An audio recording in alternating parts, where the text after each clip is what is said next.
Saudi Arabia's military might on display.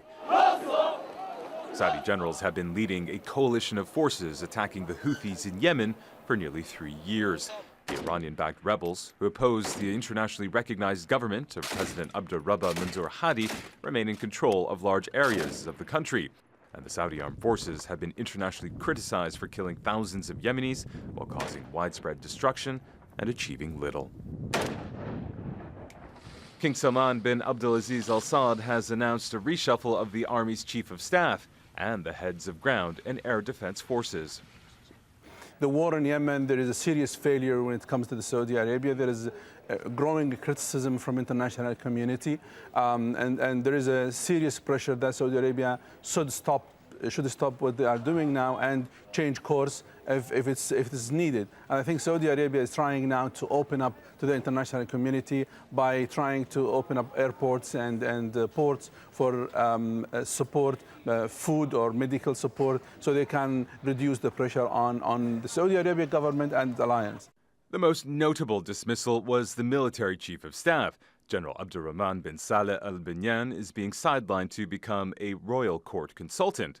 His replacement is the former commander of the Royal Saudi Air Force, General Fayyad bin Hamid al-Ruwaili. While the changes were approved by King Salman, analysts say it's Crown Prince Mohammed bin Salman who's likely to have been the driving force. The shakeup followed Russia's vetoing of a UN resolution which would have criticized Iran for failing to prevent weapons falling into the hands of Houthi rebels in Yemen. It's the first time Russia has protected Iran in the Security Council. The 15-member Security Council did, however, unanimously adopt a Russian-proposed resolution which extends targeted sanctions on Iran related to the war in Yemen.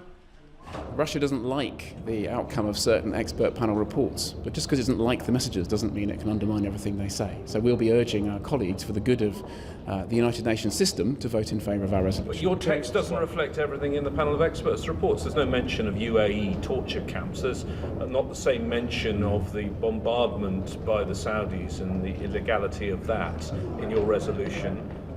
So our text, you're focusing on part of what the panel of experts said. Our text has the support of the Council, and that's what matters. Thank you very much. Whatever the case, Saudi Arabia continues to face international criticism for airstrikes which have targeted markets, hospitals, and other civilian areas. Aid groups also blame a Saudi-led blockade for pushing millions of Yemenis to the brink of famine. Imtiaz, Tyab, Al Jazeera.